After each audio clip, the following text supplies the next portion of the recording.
Hello friends, welcome to my YouTube channel Sujata Wagadia. और मैंने finally vlogging start कर दी है। ये मेरा पहला व्लॉग है। बहुत टाइम से लोग मुझे बोल रहे थे कि आप यूट्यूब पे व्लॉग बनाना स्टार्ट कर दो, पर पता नहीं मुझे ये कॉन्फिडेंस ही नहीं फील हो रहा था कि मैं ये कर पाऊंगी या नहीं। मैं अपना बेस्ट ट्राई कर रही हूँ एंड आई होप कि आप मुझे यहाँ पर ज़रूर सपोर्ट करोगे, जैसा आप लोगों ने मुझे इंस्टाग्राम और फेसबुक पे सपोर्ट किया है। तो पहले मैं इस व्लॉग के बारे में आपको बता देती हूँ कि मैंने व्लॉगिंग क्यों स्टार्ट किया और मैं अभी अपने कंटेंट में क्या लेके आने वाली हूँ। तो व्लॉगिंग मैंने बेसिकली इसीलिए स्टार्ट किया है ताकि मैं ज्यादा से ज्यादा लोगों के साथ अपनी प्रेगनेंसी जर्नी शेयर कर सकूं और ज्यादा से ज्यादा लोग यूट्यूब पे मेरी प्रेगनेंसी जर्नी के थ्रू मुझसे जुड़ पाए। अभी तक मैंने जो कंटेंट बनाया था वो मेनली गुजराती में था, लेकिन अब मैं जो कंटेंट बना रही हूँ यूट्यूब पे वो मेनली हिंदी या इंग्लिश में रहेगा ताकि ज्यादा से ज्यादा लोग वो समझ पाए, वो शेयर कर पाए और शायद उससे किसी की हेल्प भी हो जाए जो फ्यूचर मॉम्स टू बी है। मैं अपनी बेस्ट ट्राई करूंगी कि मैं जो मेरी प्रेगनेंसी जर्नी में हुआ है वो इन डिटेल आपको बहुत अच्छी तरह से समझा पाऊं। ये व्लॉग डेफिनेटली प्रेगनेंसी के बारे में नहीं है, प्रेगनेंसी जर्नी के बारे में नहीं है। ये व्लॉग उस इंस्टाग्राम स्टोरी के बारे में है जो मैंने 2 या 3 दिन पहले लगाई थी कि मैं लाइव आऊं या मैं क्वेश्चन आंसर राउंड करूं। वो मैंने पोल किया था जिसमें से 70% वोट्स आए थे कि आप लाइव आ जाओ और 30% वोट्स थे कि आप एक Q&A कर लो। तो मैंने सोचा कि व्लॉगिंग स्टार्ट करना ही है तो क्यों ना पहला ही व्लॉग में इंस्टाग्राम स्टोरी से ही, मतलब क्वेश्चन के जो आंसर्स है उसी का मैं पहला व्लॉग बनाऊं। तो ये मेरा फर्स्ट ट्राई है, तो प्लीज सपोर्ट करना और कुछ भी सजेशंस हो तो आप मुझे इंस्टाग्राम पे डायरेक्ट मैसेज कर सकते हैं, डीएम कर सकते हैं। ये जो Q&A है उसमें बहुत सारे लोगों ने बहुत सारे क्वेश्चंस किए थे, तो मैंने अपना बेस्ट ट्राई किया है कि मैं उन सब क्वेश्चंस के आंसर दे पाऊं। सबसे पहले मैं स्टार्ट करूंगी जनरल क्वेश्चंस से। Let's start. ये है कि आपकी अरेंज मैरिज है या लव मैरिज। तो इस क्वेश्चन का आंसर मैं इंस्टाग्राम पे भी बहुत बार दे चुकी हूँ और यहाँ पे मैं फिर से एक बार बता रही हूँ कि ये कम्प्लीटली अरेंज मैरिज थे। और पूछा गया है कि आपके हस्बैंड क्या करते हैं। तो मेरे हस्बैंड IT इंजीनियर है और वो जॉब करते हैं, वो बिजनेस नहीं करते हैं। बहुत लोगों ने पूछा है कि आप क्या जॉब करते हो। तो मैंने जब से शिफ्टिंग किया है फ्रॉम जामनगर टू अहमदाबाद, मैंने कोई यहाँ पे आके कोई काम चालू नहीं किया है। सिर्फ मैं ये कोलैबोरेशंस, प्रमोशंस जो कर रही थी वही मैं कर रही थी। और फिर जब से मतलब ये प्रेगनेंसी वाला फेज शुरू हुआ है तब से तो मैं बोल सकती हूँ कि मैंने वो भी बहुत कम कर दिया है। प्रमोशन, कोलैबोरेशन में ले ही नहीं रही हूँ अभी। अभी मेरा कंप्लीट फोकस प्रेगनेंसी पर ही है। और उससे पहले जब मैं यहाँ पे शिफ्ट हुई 3-4 महीने, मेरा पूरा फोकस घर सेट करने में था। पूरा नया स्केड्यूल, नया सिटी, नया एरिया, सब मेरे लिए नया था।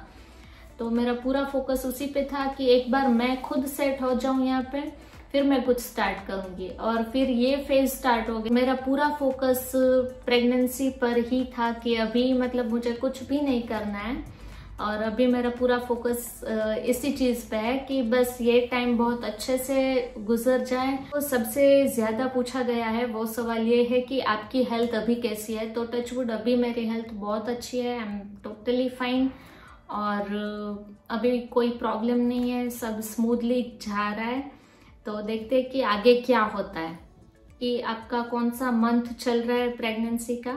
तो ये मेरा 7th मंथ चल रहा है प्रेगनेंसी का और I am almost in my 3rd trimester of pregnancy. अभी जो 1st trimester and 2nd trimester है उसके ऊपर मैं जल्दी व्लॉग आपके साथ शेयर करूंगी, तो उसको देखना बिल्कुल मत भूलना। चैनल को सब्सक्राइब कर देना और नोटिफिकेशन के लिए बेल आइकन भी प्रेस कर देना। किसी ने पूछा है कि बेस्ट गिफ्ट ऑफ लाइफ। तो अभी तक इसका जवाब शायद कुछ और होता है, लेकिन अभी तो मुझे जो ये खुशी मिली है लाइफ में, मुझे लगता है शायद यही best gift of my life है अब तक का। सो अभी तो बस यही है। एक सवाल ये है कि आप इतने टाइम से इनएक्टिव हो इंस्टाग्राम पे, आप ज्यादा कुछ अपडेट नहीं कर रहे हो, कुछ पोस्ट नहीं कर रहे हो। तो मैं कोशिश करती हूँ कि मैं स्टोरी के थ्रू एक्टिव रहूं, लेकिन जो पोस्ट और रील्स का जो पूछ रहे हैं कि मैं क्यों एक्टिव नहीं हूं, तो उसके लिए मैं बोल सकती हूँ कि जब आप मेरे फर्स्ट ट्राइमेस्टर, सेकेंड ट्राइमेस्टर का वीडियो देखेंगे तब शायद आप अच्छे से समझ पाओगे कि सोशल मीडिया पे एक्टिव रहना थोड़ा डिफिकल्ट रहा उस टाइम पे, और क्यों डिफिकल्ट रहा ये आपको उस व्लॉग में मैं जरूर बताऊंगी। लेकिन अभी तो मैं यही बोलूंगी कि ड्यू टू प्रेगनेंसी थोड़ा मैं ट्राई कर रही थी कि मैं एक्टिव रह पाऊं, लेकिन कुछ कुछ चीज ऐसी हो रही थी जिससे मैं एक्टिव नहीं रह पाई जितना मैं सोच रही थी या जितना मैं चाहती थी कि मैं एक्टिव रहूं। फिर किसी ने पूछा है कि आपका हेयर और स्किन रूटीन क्या है। तो अभी ड्यू टू प्रेगनेंसी कोई ऐसा कोई फिक्स स्किन या हेयर रूटीन नहीं है, लेकिन डेफिनेटली सप्लीमेंट्स आप लेते हो प्रेगनेंसी में, जो डॉक्टर बोल रहे होते हैं वो उन सप्लीमेंट्स एंड प्रेगनेंसी हॉर्मोन्स की वजह से नेचुरली मेरी स्किन और हेयर बहुत ही अच्छे हो गए हैं। तो मुझे कोई ज़रूरत नहीं लगती है कोई स्पेसिफिक रूटीन की। और स्किन के लिए मैं बस आयुषप्रद सोप यूज करती हूँ, और हेयर के लिए मुझे कोई मतलब ऐसा रूटीन बनाने की अभी तक ज़रूरत नहीं पड़ी है। 2-4 लोगों ने पूछा है कि आपने बॉडी मेंटेन करके रखा है तो उसके लिए कुछ टिप्स दो। तो मैं ये क्लियरली बताना चाहूंगी कि बॉडी मैंने कभी इतना ध्यान दिया ही नहीं है कि मुझे बॉडी मेंटेन करना है, क्योंकि कभी ऐसी जरूरत ही नहीं पड़ी है मेंटेन करने की। ये जो मेरा फिजिक है वो हेरिडिटरी है, मतलब मेरी मम्मी जो है वो भी मेरे जैसी है, मेरी सिस्टर है वो भी मेरे जैसी है। तो even if I eat a lot, मैं अगर जंक फूड भी खाती हूँ, कुछ भी खाती हूँ, तो मेरे लिए वेट गेन करना डिफिकल्ट होता है, जो कि मुझे कुछ महीनों पहले बोला गया था जब प्रेगनेंसी नहीं थी। और तब मुझे बोला गया था, बहुत लोगों ने मुझे ऐसा बोला था कि अभी इस बॉडी में आप कैसे एक बेबी कैरी करोगे और कैसे आप सब मैनेज कर पाओगे। तो तब मैंने अपना बेस्ट ट्राई किया कि मैं बेस्ट न्यूट्रिशंस लूं, फूड इनटेक मेरा इतना हेल्दी हो कि मेरा वेट गेन हो जाए। लेकिन जो चीज नेचुरली होती है ना, उन चीजों में ज्यादा छेड़खानी नहीं करनी चाहिए, मुझे ऐसा लगता है। तो बस आप हेल्दी खाओ, आपका बॉडी हेल्दी है वो जरूरी है, उसके वेट पे मत जाओ।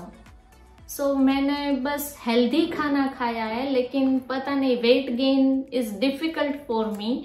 सो ये मेंटेन किया हुआ नहीं है, ये I can say God gift है कि मुझे ज्यादा मेहनत करनी पड़ती है वेट गेन करने में, उसको मेंटेन करने में मुझे कभी मेहनत नहीं करनी पड़ी है। So that is the answer for that question कि what do you do in your pregnancy. तो प्रेगनेंसी में बहुत सारी चीजें करनी होती है और आपका पूरा रूटीन चेंज होता है, आपका पूरा फूड इनटेक चेंज हो जाता है, आपका स्केड्यूल चेंज हो जाता है।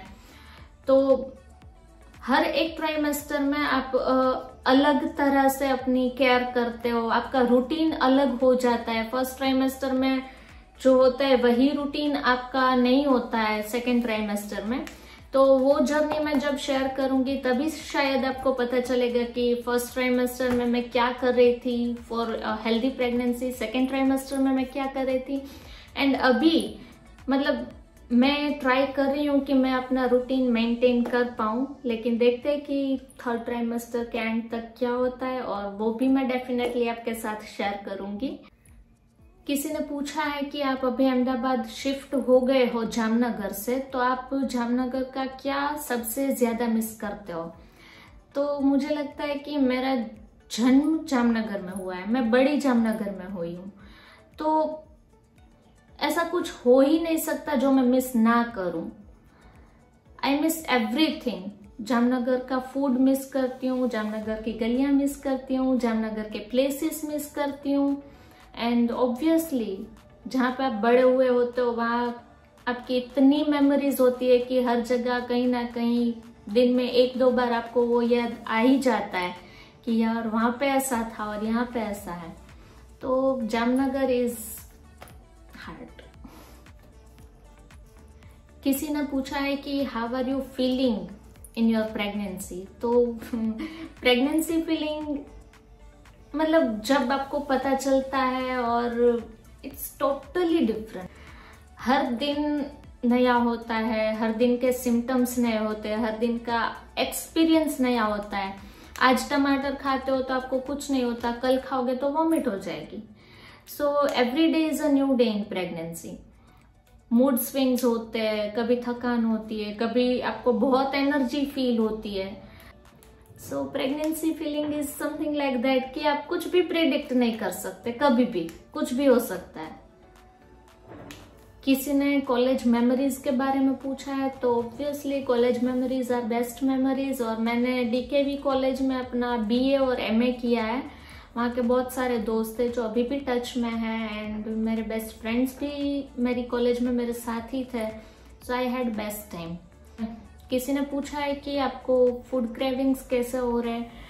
तो फूड क्रेविंग्स के बारे में मैं ट्राइमेस्टर वाइज जब भी वीडियो बनाऊंगी तब मैं उसमें शेयर करूंगी कि मुझे फर्स्ट ट्राइमेस्टर में क्या क्रेविंग्स हो रहे थे, कौन सी चीजें पसंद आ रही थी, कौन सी चीजें पसंद नहीं आ रही थी, सेकेंड ट्राइमेस्टर में क्या हो रहा था फूड क्रेविंग्स के बारे में, और अभी थर्ड ट्राइमेस्टर में क्या हो रहा है फूड क्रेविंग्स के बारे में। मतलब ये तीनों ट्राइमेस्टर में अलग अलग होता है, तो उसके बारे में मैं इन डिटेल शेयर करूंगी अपने फर्स्ट ट्राइमेस्टर, सेकेंड ट्राइमेस्टर और थर्ड ट्राइमेस्टर का जो इंडिविजुअल व्लॉग बनाऊंगी उसमें। लेकिन हाँ, डेफिनेटली फूड क्रेविंग्स होते हैं प्रेगनेंसी में। कि आपका बेबी शावर कब है, तो मेरा बेबी शावर हमारे यहाँ पे 8th मंथ पे होता है बेबी शावर। तो ये मेरा 7th मंथ चल रहा है, तो नेक्स्ट मंथ में मेरा बेबी शावर है। और अभी मैं डेट्स डिक्लेयर करना नहीं चाहूंगी, लेकिन बेबी शावर का व्लॉग और बेबी शावर के पिक्चर्स मैं आपके साथ जरूर शेयर करूंगी। शायद उस दिन मैं स्टोरीज डाल पाई, तो मैं स्टोरीज भी इंस्टाग्राम पे जरूर डालूंगी। तो अगर आपने इंस्टाग्राम पे नहीं फॉलो किया है तो जरूर फॉलो कर लेना, वहां पे भी मेरी थोड़ी रील्स है, वो भी देख लेना। पूछा है कि आपकी डिलीवरी कहाँ होने वाली है, मतलब अपने मायके होने वाली है या ससुराल होने वाली है। तो मेरी फर्स्ट डिलीवरी है ये, तो ये मेरे मायके होने वाली है। तो बेबी शावर के बाद मैं अपने मम्मी के घर पे चली जाने वाली हूँ, तो वहाँ पे भी मेरे पास काफी वक्त होगा।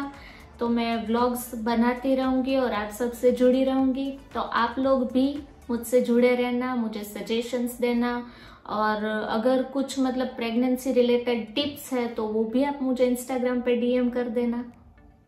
बॉय आया तो आप क्या नाम रखोगे, और किसी ने पूछा है कि गर्ल आएगी तो आप क्या नाम रखोगे। तो as I belong from a family जहाँ पे एस्ट्रोलॉजी को बहुत माना जाता है, और यहाँ पे मेरे ससुराल में ऐसा माना जाता है कि जो पहला बच्चा होता है उनका नाम राशि के ऊपर से नहीं रख सकते। सो अभी हम सोच रहे हैं कि चलो राशि के ऊपर से नहीं रखेंगे तो नक्षत्र के ऊपर से हम नाम रखेंगे। अभी कुछ डिसाइडेड नहीं है। सो अभी तक हमने कुछ ऐसा डिसाइड नहीं किया है कि हम क्या नाम रखेंगे। सो अभी वो तो टाइम पे ही डिपेंड करता है कि बेबी बॉय हुआ तो हम क्या नाम रखेंगे, और बेबी गर्ल हुई तो उसका हम क्या नाम रखेंगे। आपने कभी नोटिस किया है कि अहमदाबाद में लोग जो प्रीमियम प्लेसेस है वहां पे गुजराती बोलने में शेम फील करते हैं। तो हाँ, मैंने बहुत देखा है, और मुझे इसमें कुछ सरप्राइजिंग भी नहीं लगता है, क्योंकि इट्स अप टू पीपल कि आपके सामने जो लोग हैं वो क्या प्रिफर करते हैं। अगर वो लोग ही गुजराती में बात करना नहीं चाहते तो आप चाहते हुए भी गुजराती में बात नहीं कर सकते हो। सो कभी कभी ऐसा होता है कि हम जिस जगह पे जाते हैं हमें उस जगह पे वैसे ही बात करनी होती है। So that is fine I think. कि जामनगर के अच्छे गायनोकोलॉजिस्ट के नाम आप बताइए। तो अभी तो मैं अहमदाबाद में हूँ और अभी मेरी पूरी ट्रीटमेंट यहीं पर चल रही है। तो मेरी डिलीवरी जामनगर होने वाली है, तो अभी मैं खुद भी वहां पे जाके अच्छे गायनेकोलॉजिस्ट से मिलने वाली हूँ। शायद उसके बाद मैं आपको कुछ सजेस्ट कर पाऊँ, क्योंकि अभी मैं यहीं पर हूँ और मेरा पूरा ट्रीटमेंट अहमदाबाद में ही चल रहा है। How to become a creator like you. सब सब यूनिक होते हैं, सबकी एक अपना टैलेंट होता है, सबकी एक अपनी स्पेशलिटी होती है। तो आप ये देखो कि आप क्या चीज बेस्ट वे में कर सकते हो और फिर ज्यादा सोचो मत। ये एक सोशल प्लेटफॉर्म है और यहाँ पे सब अपना टैलेंट दिखाते हैं, लेकिन कुछ चीजों को नजरअंदाज बिल्कुल मत करना कि ये एक सोशल प्लेटफॉर्म है। इसका प्लस पॉइंट भी यही है और माइनस पॉइंट भी यही है कि ये एक सोशल प्लेटफॉर्म है। यहाँ पे आपको खुद को दूसरों की नजर से देखना है बिफोर पोस्टिंग अ वीडियो, कि अगर कोई और ये वीडियो पोस्ट करता तो हम उसके बारे में क्या सोचते हैं।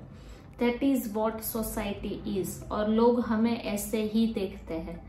सो अगर आप वो video as a third person देख के कॉन्फिडेंट फील करते हो तो आप पोस्ट करो कि इस वीडियो में ऐसा कुछ बुरा नहीं है। अगर मैं ऐसा वीडियो देखती तो मुझे इतना बुरा नहीं लगता, तो फिर कर दो पोस्ट। और मेरे जैसा क्रिएटर बनने के लिए बस मैंने वही किया जो मुझे सही लगा। मुझे लगा कि मुझे इस वीडियो पे रील बना, बहुत सारे लोग मुझे पूछते हैं कि आप इतने सैड रील्स क्यों बनाते हो, सैड स्टोरीज क्यों डालते हो। तो उन लोगों से मुझे यही कहना है कि मेरा जो सोशल मीडिया है वो मेरी पर्सनल लाइफ को डिफाइन नहीं करता है। मैं वो पोस्ट करती हूँ जो मुझे अच्छा लगता है, वो नहीं जिससे मैं गुजर रही हूँ। So Instagram is all about what I like. तो बस वो करो जो आपको अच्छा लगे, जिसमें आपको इंटरेस्ट हो। I think this was it. लोग मुझसे ये सब पूछना चाहते थे और इसमें से बहुत सारे क्वेश्चंस ऐसे हैं जो आपको नेक्स्ट व्लॉग में उनके आंसर्स पता चलेंगे। जाते जाते मैं आपको ये बताना चाहूंगी कि मेरा नेक्स्ट जो व्लॉग है वो किस बारे में होगा। तो आप अगर मुझे इंस्टाग्राम पर फॉलो कर रहे हैं तो मैंने वहां पे एक वीडियो डाली थी जब मैंने अपने हस्बैंड को ये गुड न्यूज दिए थे, तो उनके क्या रिएक्शन थे उनके बारे में। उसके बारे में जो वीडियो मैंने डाली है वहां पे अगर आपने नहीं देखी है तो मैं उसका जो लिंक है वीडियो का वो मैं डिस्क्रिप्शन बॉक्स में डाल दूंगी। आप जरूर देखना, वो वीडियो बहुत अच्छी है और इमोशंस भी बहुत अच्छे से कैप्चर हुआ है। तो उस वीडियो के बिहाइंड जो स्टोरी है वो मैं आपके साथ शेयर करूंगी नेक्स्ट व्लॉग में। जो वीडियो बना है तो उसके पहले क्या हुआ था, जो वीडियो बन रहा था तब एक्चुअली क्या हो रहा था, क्योंकि उसमें मैंने पूरा बैकग्राउंड सॉन्ग डाला हुआ है। तो शायद आप नहीं समझ पा रहे होंगे कि कुछ चीजें क्या हो रही है। तो मैं पूरी स्टोरी बताने वाली हूँ अपने नेक्स्ट व्लॉग में कि मैंने कब चेक किया, मेरे रिएक्शंस क्या थे, फिर हमने फैमिली में जब बात की तो फैमिली वालों के रिएक्शंस क्या थे, और मेरे हस्बैंड को जब हमने बताया उससे पहले हमने कैसे क्या प्लान किया, और फिर जो लास्ट मोमेंट्स है जो सब है उसके बारे में इन डिटेल आपको बताऊंगी कि ये कितना एक्साइटिंग था एज अ वाइफ। ये कितना एक्साइटिंग होता है अपने हस्बैंड को इस खुशी के बारे में बताना। और ये खुशी जो होती है ना वो मतलब ऐसी खुशी होती है कि आपने कभी सोचा ही नहीं होगा। मतलब आप ये इमेजिन कर सकते हो कि जब ये होगा तो मैं कैसा फील करूंगी, लेकिन वो फील तो आप उस मोमेंट पर ही कर सकते हो जब आपको ये खुशी एक्चुअल में मिलती है। तो वो व्लॉग देखना बिल्कुल मत भूलना, उसकी लिंक भी मैं इंस्टाग्राम पे जरूर शेयर करूंगी। और थैंक यू सो मच, आप लोगों ने मुझे इतना कॉन्फिडेंट फाइनली फील करवाया है कि I can make vlogs, and I hope कि मैं बहुत अच्छी तरह से व्लॉग बना पाऊँ, उसको एडिट कर पाऊँ और आप तक पहुंचा पाऊँ। Thank you so much.